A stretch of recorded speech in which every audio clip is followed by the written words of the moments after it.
ফের একবার শিলিগুড়ি শহরে ডাকাতির ঘটনা রুখে দিল শিলিগুড়ি মেট্রোপলিটন পুলিশের শিলিগুড়ি থানার সাদা পোশাকের পুলিশ। শনিবার গভীর রাতে শিলিগুড়ি থানার সাদা পোশাকের পুলিশের কাছে গোপন সূত্রে খবর আসে, ভারতনগর আন্ডারপাস এলাকায় 7 থেকে 8 জন দুষ্কৃতী ডাকাতি করার ছক কষছে। গোপন সূত্রে ওই খবর পাওয়া মাত্রই অভিযান চালায় শিলিগুড়ি থানার সাদা পোশাকের পুলিশ। অভিযানে মিলে যায় সাফল্য। 4 দুষ্কৃতীকে গ্রেপ্তার করতে সক্ষম হয় শিলিগুড়ি থানার পুলিশ। তবে কয়েকজন দুষ্কৃতী ঘটনাস্থল থেকে পালিয়ে যেতে সক্ষম হয়েছে বলে জানা গেছে। ধৃতদের কাছ থেকে তাদের নাম পরিচয় জেনে তাদের খোঁজেও তল্লাশি শুরু হয়েছে।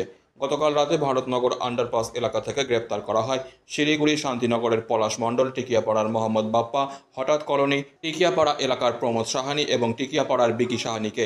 দ্বিতীয় 4 জনকে রবিবার শিলিগুড়ি আদালতে তোলা হয়। অভিযুক্তদের হেফাজত থেকে উদ্ধার হয়েছে ডাকাতি করার একাধিক সরঞ্জাম, যেমন ধারালো অস্ত্রসহ নানান রকম যন্ত্রপাতি। প্রাথমিক তদন্তে পুলিশ জানতে পারে ওই এলাকার কোনো বাড়িতে ডাকাতি করার ছক কষছিল দুষ্কৃতীরা।